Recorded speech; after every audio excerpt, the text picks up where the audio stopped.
জানিয়ে দেব আজকের পশ্চিমবঙ্গ ও দেশ বিদেশের সবথেকে বড় গুরুত্বপূর্ণ 40টি তাজা সংবাদ। খবরের শুরুতেই জানিয়ে দেব সংবাদ শিরোনাম, পরে বিস্তারিত। আবেদন করলেও পাবেন না টাকা, কারা বাদ অন্নপূর্ণা ভান্ডারের তালিকা থেকে? গ্রেপ্তার করে সোজা বিএসএফ এর হাতে, পালা বদলের পরেই অনুপ্রবেশ রুখতে অ্যাকশন মোডে মুখ্যমন্ত্রী শুভেন্দু। দুর্নীতির শিকড় উপড়ে ফেলতে দুর্দান্ত ব্যাটিং, শুভেন্দু সরকারের 11 দিনে গ্রেপ্তার সুজিত দেবরাজ সহ 13। অভিষেকের বাড়ি ভাঙার নোটিশ, জানেনই না মেয়র ফিরহাদ, ক্ষুব্ধ মমতা। মাঝপথেই থামলো কনভয়, আমার জন্য সিগন্যাল ভাঙা চলবে না, পুলিশকে নির্দেশ মুখ্যমন্ত্রীর। 2 সপ্তাহেই করে দেখালেন মুখ্যমন্ত্রী শুভেন্দু। সীমান্তে কাটা তার দিতে বিএসএফকে 27 কিলোমিটার জমি হস্তান্তর রাজ্যের। বিধানসভার বিক্ষোভে অনুপস্থিত তৃণমূলের 46 জন বিধায়ক, ভাঙনের জল্পনা ওড়ালেন শোভনদেব কুণালরা। দলের অন্দরে চড়ছে বিদ্রোহের সুর, কুণাল ঋতব্রত সন্দীপনকে ডেকে পাঠালেন মমতা। ক্ষত সারাতে কল্যাণী এইমসে লেজার প্রযুক্তি, উত্তরবঙ্গেই হবে রাজ্যের দ্বিতীয় এইমস, জানালেন শ্রমিক। 1 জুন থেকে শুরু হবে অন্নপূর্ণা ভান্ডার যোজনা প্রকল্প, কারা কিভাবে আবেদন করতে পারবেন জানিয়ে দিল অর্থ দপ্তর। দুর্নীতি নিয়ে চুপ থাকতে বলেছিল দল, আইপ্যাক। বিস্ফোরক বিধায়ক ঋতব্রত, গৃহদাহে আরও চাপের তৃণমূল। মাত্র 2 দিনে 40,000 সদস্য, মহুয়া কীর্তিদের স্বাগত জানিয়ে নেটপাড়ায় ঝড় তুলল ককরোচ জনতা পার্টি। অভিষেক বন্দ্যোপাধ্যায়ের সঙ্গে যৌথ মালিকানায় ফ্ল্যাট, বিতর্কের মাঝেই মুখ খুললেন সায়নী। গরু নিয়ে মন্তব্য, এবার মহুয়া মৈত্রের বিরুদ্ধে এফআইআর। স্বাস্থ্য আধিকারিককে নিগ্রহে জড়িত বিজেপির 4 নেতা, সভাপতি শ্রমিকের নির্দেশে পদক্ষেপ নেতৃত্বের। তৃণমূল জমানার বেতাজ বাদশা, জামালপুরে যেন আর এক সন্দেশখালী, হারহিম করা সন্ত্রাস অত্যাচারের কাহিনী ফাঁস। 7% সংরক্ষণ পাবে কোন 66টি সম্প্রদায়, নতুন বিজ্ঞপ্তি দিয়ে জানিয়ে দিল শুভেন্দু সরকার। 2 ঘন্টা 55 মিনিটে বারাণসী থেকে শিলিগুড়ি, ডাবল ইঞ্জিন সরকার হতেই সত্যি হচ্ছে বুলেট ট্রেনের স্বপ্ন। চিকেন স্নেক ঘিরে শুভেন্দুর মাস্টার স্ট্রোক, চাপে বাংলাদেশ, স্বস্তিতে উত্তর পূর্বের 8 রাজ্য। ঈদে গোহত্যায় ছাড় চেয়ে হাইকোর্টের দ্বারস্থ মহুয়া, মামলা তৃণমূল বিধায়কেরও। পালা বদলে তৃণমূলে ধস, একযোগে ইস্তফা 15 কাউন্সিলরের, কাঁচরাপাড়ায় পুরো বোর্ডে ভাঙন। শাহজাহান মামলায় বিরাট অ্যাকশন, এবার কলকাতার কাছ থেকে গ্রেপ্তার 2 তৃণমূল নেত্রী। সরকারি বাসে ফ্রিতে মহিলাদের পরিষেবা কিভাবে দেওয়া হবে, বিস্তারিত গাইডলাইন প্রকাশ করল নবান্ন। চন্দ্রনাথ খুনে দেবরাজ যুক্ত থাকতে পারে, দাবি অর্জুনের। আদালতে আত্মসমর্পণ করে জামিন নিলেন তৃণমূল সাংসদ মালা রায়, অস্ত্র উঁচিয়ে ভয় দেখানোর অভিযোগ। আরজি করের পুনরাবৃত্তি যেন না হয়, সরকারি হাসপাতালের নিরাপত্তায় একগুচ্ছ নির্দেশিকা জারি করে দিল লালবাজার। তৃণমূলের কাকলিকে কেন্দ্রীয় নিরাপত্তা দিল শাহের মন্ত্রক, দলীয় পদ হারিয়ে সমাজ মাধ্যমে মুখ খোলার পর জেরেই পুরস্কার। অটো বাস থেকে তোলাবাজি, সুজিতের ঘনিষ্ঠ বিধাননগরের আরও এক তৃণমূল কাউন্সিলর গ্রেপ্তার, পাকড়াও সাগরেদো। ভোট পরবর্তী অশান্তির অভিযোগ তুলে বিধানসভা চত্বরে বিক্ষোভ তৃণমূলের, উপস্থিত অর্ধেকেরও কম বিধায়ক। 24টি বেনামি সম্পত্তির পর্দাভাস, ক্যামাক স্ট্রিটের সামনে দাঁড়িয়ে সরাসরি অভিষেককে চরম হুঁশিয়ারি শুভেন্দু অধিকারীর। সায়নীর মাথা কাটলেই 1 কোটি, প্রকাশ্যে খুনের হুমকি নিয়ে মুখ্যমন্ত্রীর কি বার্তা সাংসদের? 1 বছরের মধ্যে সংকল্পপত্রের প্রতিশ্রুতি পূরণ করব, উন্নয়নের কাজে অগ্রাধিকার উত্তরবঙ্গকে, শিলিগুড়িতে ঘোষণা মুখ্যমন্ত্রীর। বিজেপি কর্মীকে বাড়ি ছাড়া ও জরিমানা করে গ্রেপ্তার তৃণমূল নেতা, বাঁকুড়ায় উপপ্রধান ধৃত তোলাবাজির অভিযোগে। আগের রাজ্য সরকার রাজনৈতিক কারণে ভোট ব্যাংকের জন্য হয়তো জমি দেয়নি, মুখ্যমন্ত্রী শুভেন্দু অধিকারী। বাংলা সহায়তা কেন্দ্রে আইপ্যাকের লোক, সারপ্রাইজ ভিজিটে গিয়ে বিস্ফোরক বিজেপি বিধায়ক। পঞ্চায়েতে স্পেশাল অডিট, প্রধান থেকে বিডিও ধরা পড়লেই এবার দিলীপের করা হুঁশিয়ারি। ফাটল আরও চওড়া, পথের লড়াইয়েও ভগ্নদূত তৃণমূল, বিধানসভায় ধর্নায় অনুপস্থিত 50 বিধায়ক। মালতীপুরের তৃণমূল বিধায়কের মেয়ের স্কুলে 16 লক্ষ টাকা বিদ্যুৎ বিল বাকি, বিচ্ছিন্ন করা হলো সংযোগ। সন্দেশখালীতে ইডির উপর হামলা, প্রায় 3.5 বছর পর গ্রেপ্তার শাহজাহান ঘনিষ্ঠ 2 তৃণমূল নেত্রী। এতক্ষণ শুনছিলেন সংবাদ শিরোনাম, এখন আসছি বিস্তারিত খবরে। জুন মাস থেকে অন্নপূর্ণা ভান্ডার চালু হয়ে যাচ্ছে বাংলায়। নারী, শিশু এবং সমাজ কল্যাণ দপ্তরের মন্ত্রী অগ্নিমিত্রা পাল জানিয়েছেন, আগে যারা লক্ষ্মীর ভান্ডার পেতেন তারাও অন্নপূর্ণা ভান্ডার পাবেন, আবার যারা পেতেন না বা লক্ষ্মীর ভান্ডার নেননি তারাও পাবেন এই প্রকল্পের সুবিধা। কিন্তু কারা পাবেন না অন্নপূর্ণা ভান্ডার? চালু হবে অন্নপূর্ণা ভান্ডার। এদের বিবৃতি জারি করে অন্নপূর্ণা ভান্ডারের জন্য বয়সসীমা, কারা পাবেন না এই ভান্ডার সবকিছুই জানিয়ে দেওয়া হয়েছে। বিবৃতি অনুযায়ী 25 থেকে 60 বছর বয়সী মহিলারা পাবেন এই প্রকল্পের সুবিধা। সরকারের তরফে জানানো হয়েছে, লক্ষ্মীর ভান্ডারের প্রাপকদের নাম অন্নপূর্ণা ভান্ডারের তালিকাতে উঠে যাবে। রয়েছে কিছু শর্ত। 1 জুন থেকে অন্নপূর্ণা ভান্ডারের পোর্টালে নতুন করে আবেদন করা হবে। লক্ষ্মীর ভান্ডারের জন্য যারা আবেদন করেননি তারা আবেদন করতে পারবেন এবার। তবে লক্ষ্মীর ভান্ডারের ক্ষেত্রে যেমন কোনো বাধ্যবাধকতা ছিল না, এক্ষেত্রে নির্দিষ্ট কিছু ক্ষেত্রে ঝাড়াই বাছাই চলবে বলে জানা যাচ্ছে। কারা পাবেন না টাকা? জানা গিয়েছে, এসআইআর এ চিহ্নিত মৃত, স্থানান্তরিত, অনুপস্থিতদের নাম বাদ পড়বে অন্নপূর্ণা ভান্ডারে। তবে ট্রাইব্যুনালে আবেদনকারীরা পাবেন এই প্রকল্পের সুবিধা। এছাড়া সিএতে আবেদনকারীরা পাবেন প্রকল্পের সুবিধা। বিবৃতি অনুযায়ী যারা আয়কর দেন তারা এই প্রকল্পের সুবিধা পাবেন না। সরকারি বা আধা সরকারি চাকরি করলেও মিলবে না অন্নপূর্ণা ভান্ডার। মূলত আর্থিক প্রয়োজনের দিকটা মাথায় রেখেই এই প্রকল্পের ভাবনা রাখা হয়েছে বলে খবর। 2026-এর বিধানসভা নির্বাচনে ঐতিহাসিক পালাবদলের পর রাজ্যে ক্ষমতা হাতে নিয়েই একের পর এক বড় সিদ্ধান্ত নিচ্ছেন নতুন মুখ্যমন্ত্রী শুভেন্দু অধিকারী। প্রথম ক্যাবিনেট বৈঠকেই তিনি প্রতিশ্রুতি দিয়েছিলেন, সীমান্তে কাঁটাতারের বেড়ার জন্য 45 দিনের মধ্যে বিএসএফকে জমি হস্তান্তর করা হবে। সেই কথা মতোই বুধবার থেকে শুরু হয়ে গেল জমি হস্তান্তরের প্রক্রিয়া। বুধবার নবান্ন সভাঘরে বিএসএফ কর্তাদের সঙ্গে একটি উচ্চ পর্যায়ের বৈঠক করেন মুখ্যমন্ত্রী শুভেন্দু অধিকারী। বৈঠক শেষে তিনি স্পষ্ট জানিয়ে দেন, আগামী 2 সপ্তাহের মধ্যে প্রয়োজনীয় সমস্ত জমি বিএসএফ এর হাতে তুলে দেওয়া হবে।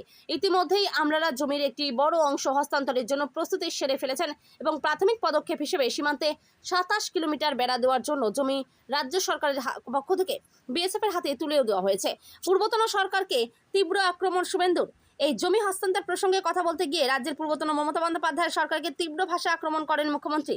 তার অভিযোগ, বাংলাদেশ সীমান্ত সুরক্ষিত করার জন্য বিএসএফ অনেক আগেই রাজ্যের কাছে জমি চেয়েছিল, কিন্তু শুধুমাত্র তোষণের রাজনীতির কারণে আগের সরকার সেই জমি দেয়নি। শুভেন্দু অধিকারী আরও জানান, রাজ্যে মোট 600 কিলোমিটার সীমান্তে বেড়া দেওয়ার প্রয়োজন রয়েছে, যার মধ্যে 555 কিলোমিটার বেড়ার জমি পূর্বতন সরকার চাইলেই দিতে পারত, কিন্তু তারা তা করেনি। 9 মে মুখ্যমন্ত্রী পদে শপথ নিয়েই দুর্নীতিমুক্ত বাংলার প্রতিশ্রুতি দিয়েছিলেন শুভেন্দু অধিকারী। যেমন কথা তেমন কাজ, শুরু থেকেই শক্ত হাতে বাংলার রাশ ধরার চেষ্টা করছেন তিনি। দুর্নীতিকে গোড়া থেকে উপড়ে ফেলার জন্য যা পদক্ষেপ করা প্রয়োজন তাই করছেন তিনি। রাজ্য জুড়ে শুরু হয়েছে পুলিশ ও কেন্দ্রীয় তদন্তকারী সংস্থার তল্লাশি। প্রাক্তন মন্ত্রী থেকে শুরু করে ব্লক স্তরের নেতা, অভিযোগ থাকলে কাউকেই রেয়াত করছে না সরকার। পরিসংখ্যান বলছে, সরকার গঠনের 11 দিনে দুর্নীতি সহ একাধিক মামলায় গ্রেপ্তার মোট 13 জন। 1 দেবরাজ চক্রবর্তী, উত্তর 24 পরগনার বাসিন্দা দেবরাজ চক্রবর্তী। তিনি রাজারহাট গোপালপুরের প্রাক্তন বিধায়ক অদিতি মুন্সির স্বামী। তৃণমূল সাংসদ অভিষেক বন্দ্যোপাধ্যায়ের অত্যন্ত ঘনিষ্ঠ এই নেতা। ভোট পরবর্তী হিংসা, খুন, দুর্নীতি সহ একাধিক অভিযোগ রয়েছে তার বিরুদ্ধে। শোনা যাচ্ছে, ফল প্রকাশের পর থেকেই ফেরার ছিলেন তিনি। মঙ্গলবার গোপন ডেরা থেকে তাকে আটক করা হয়েছে, যদিও এ বিষয়ে এখনও প্রশাসনের তরফে স্পষ্টভাবে কিছু জানানো হয়নি। তৃণমূল সাংসদ অভিষেক বন্দ্যোপাধ্যায়ের অত্যন্ত ঘনিষ্ঠ এই নেতা। ভোট পরবর্তী হিংসা, খুন, দুর্নীতি সহ একাধিক অভিযোগ রয়েছে তার বিরুদ্ধে।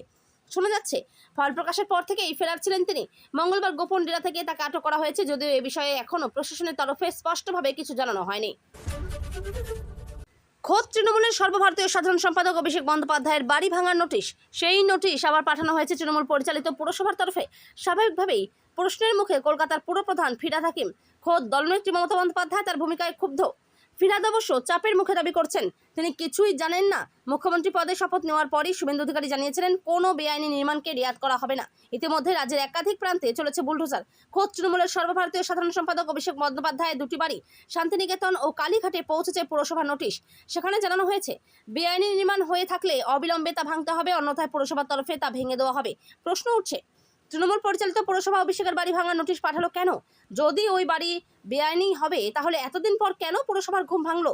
সূত্রের খবর, অভিষেকের বাড়িতে নোটিশ পাঠানোয় ক্ষুব্ধ খোদ তৃণমূল নেত্রী মমতা বন্দ্যোপাধ্যায়। সোমবার পুরসভার মেয়র পরিষদ এবং মেয়রকে নিয়ে বৈঠকে বসেন প্রাক্তন মুখ্যমন্ত্রী। সেই বৈঠকে অভিষেকের বাড়িতে নোটিশ পাঠানো নিয়ে তিনি ক্ষোভ প্রকাশ করেন। খোদ মেয়র ফিরহাদের কাছে তিনি জানতে চান, এই নোটিশ কিভাবে এবং কেন পাঠানো হলো। তাতে নাকি ফিরহাদ সবিনয়ে জানিয়েছেন ওই নোটিশের বিন্দু বিসর্গ কিছু জানতেন না। তাকে আড়ালে রেখেই ওই নোটিশ পাঠানো হয়েছে। অর্থাৎ পুরসভায় একজন সাংসদকে নোটিশ পাঠিয়েছে, সেটা পুরপ্রধান সেটাই জানেন না। ট্রাফিক সিগন্যাল ভেঙে পার করানো যাবে না, মুখ্যমন্ত্রীর কনভয়। পুলিশকে এমন নির্দেশ মুখ্যমন্ত্রী শুভেন্দু অধিকারীর। মঙ্গলবারই রেড রোডে ঘটে যাওয়া একটি ঘটনার পরই পুলিশকে এমন নির্দেশ দেন মুখ্যমন্ত্রী। এদিন সন্ধ্যায় রেড রোড হয়ে ময়দানের পিডব্লিউডি টেন্টের দিকে যাচ্ছিলেন শুভেন্দু অধিকারী। সেই সময় রেড রোডের একটি সংযোগস্থলে লাল সিগন্যাল থাকলেও ভিভিআইপির কনভয় তাড়াতাড়ি ছেড়ে দেওয়ার তোড়জোড় করছিলেন ওই অঞ্চলে মুখ্যমন্ত্রীর লাইন অফ রুটে থাকা এক ডিসি পদমর্যাদার পুলিশকর্তা। আর তা দেখে সঙ্গে সঙ্গে নিজের গাড়ি থামাতে বলেন মুখ্যমন্ত্রী। শুধু তাই নয়, ওই পুলিশকর্তাকে ডেকে পাঠিয়ে বলেন তার কনভয় যাওয়ার সময় যেন ট্রাফিক আইন ভাঙা না হয়, তার গাড়ি ও কনভয়ও ট্রাফিক সিগন্যাল মেনে চলবে। প্রয়োজনে প্রোটোকল মেনে তার কনভয় ঘুরিয়ে অন্য রাস্তা দিয়ে নিয়ে যাওয়া যেতে পারে, কিন্তু আইন ভেঙে ট্রাফিক সিগন্যাল না মেনে যেন তার কনভয় না পার হতে দেওয়া হয়।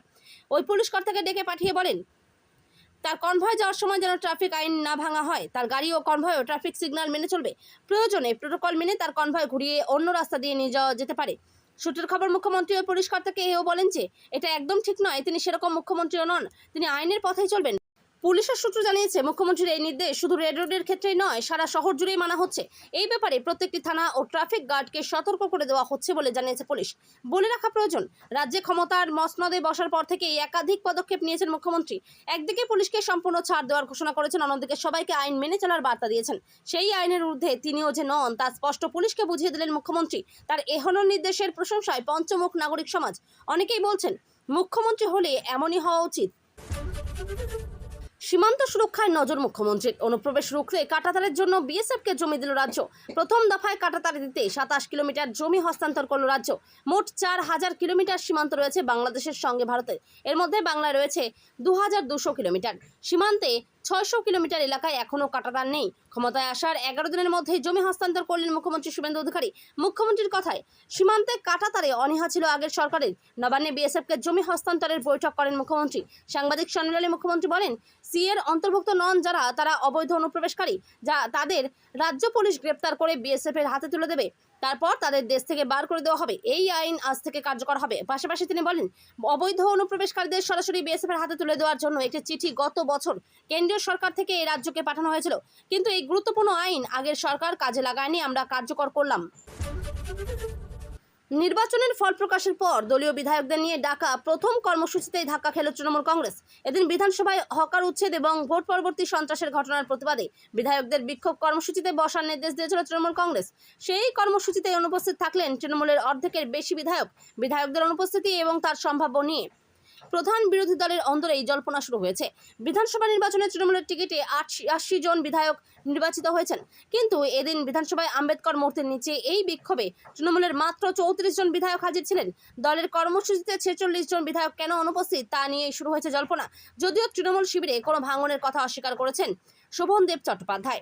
বালিগঞ্জের প্রবীণ তৃণমূল বিধায়ক বলেন, আমাদের অনেক নেতাকর্মীকে কেস দেওয়া হয়েছে, ফলে বহু বিধায়কই এইসব ঝামেলা সমাধিতে আটকে পড়েছেন। বিভিন্ন কারণে দলের বিধায়করা ব্যস্ত হয়ে পড়ছেন, তাই অনেকে আসতে পারেননি। আমরা সবাই একসঙ্গেই আছি, এটা ভাবার কারণ নেই আমরা আলাদা আছি। বেলেঘাটার তৃণমূল বিধায়ক কুণাল ঘোষের দাবি, গতকাল দলের বৈঠকে যারা এসেছিলেন তারা প্রত্যেকেই আজ এসেছেন। বিরোধীরা যাই বলুক, আমরা সবাই একসঙ্গেই আছি। ভোটে ভরাডুবির পর থেকেই তৃণমূলের অন্দরে চড়ছে বিদ্রোহের সুর। পুনর্নির্বাচন থেকে ফলতার জাহাঙ্গীর খানের পিঠ টান নিয়ে তৃণমূলের অন্দরে উঠে ঝড়। সরব হয়েছেন 3 জয়ী বিধায়ক কুণাল ঘোষ, ঋতব্রত বন্দ্যোপাধ্যায় এবং সন্দীপন সাহারা। দলের দুঃসময়ে জাহাঙ্গীরের এহেন আচরণের পরেও কেন বহিষ্কার করা হচ্ছে না তা নিয়ে উঠছে প্রশ্ন। এবার দলের বিদ্রোহ সামাল দিতে আসরে খোদ তৃণমূল নেত্রী মমতা বন্দ্যোপাধ্যায়। কালীঘাটের বাড়িতে ডেকে পাঠানো হয় 3 বিধায়ককে। জানা গিয়েছে বুধবার বিকেলে বেলেঘাটার বিধায়ক কুণাল ঘোষ, উলুবেড়িয়া পূর্বের বিধায়ক ঋতব্রত বন্দ্যোপাধ্যায় এবং এন্টালির বিধায়ক সন্দীপন সাহাকে ডেকে পাঠানো হয়।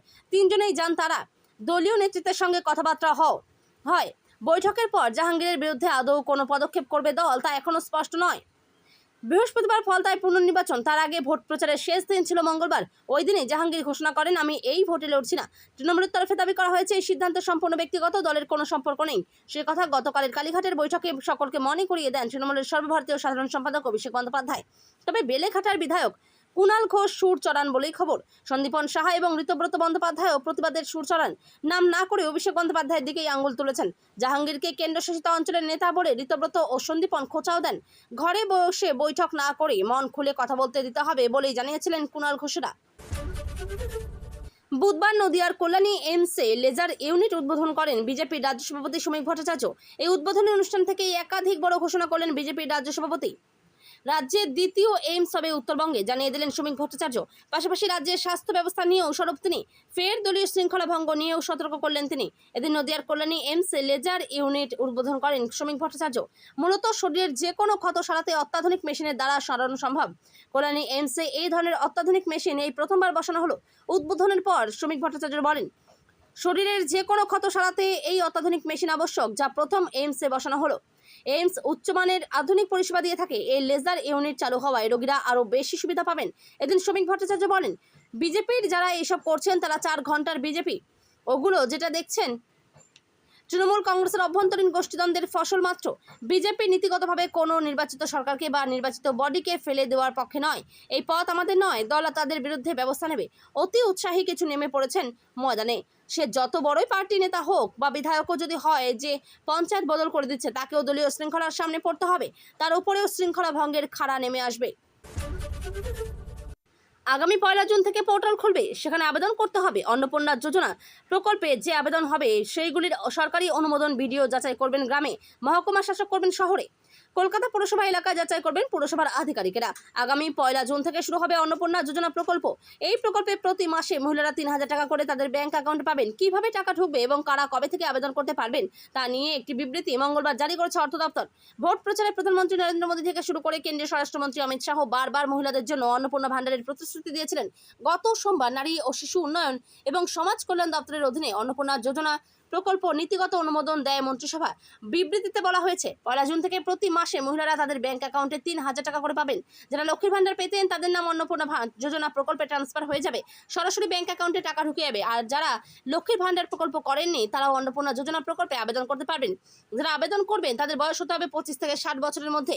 আগামী 1 জুন থেকে পোর্টাল খুলবে, সেখানে আবেদন করতে হবে। অন্নপূর্ণা যোজনা প্রকল্পে যে আবেদন হবে সেইগুলির সরকারি অনুমোদন ভিডিও যাচাই করবেন গ্রামে, মহকুমা শাসক করবেন শহরে। কলকাতা পুরসভা এলাকায় যাচাই করবেন পুরসভার আধিকারিকেরা। পুরসভার কমিশনার যাচাইয়ের কাজ করবেন। অনুমোদিত আবেদনগুলি পোর্টালে আপলোড করা হবে। আবেদনের পরে খতিয়ে দেখা হবে, তারপরেই তারা তাদের ব্যাংক অ্যাকাউন্টে টাকা পাবেন। কেন্দ্রীয় বা রাজ্য সরকারের স্থায়ী চাকরি করলে হবে না, পেনশনভোগী হলেও হবে না।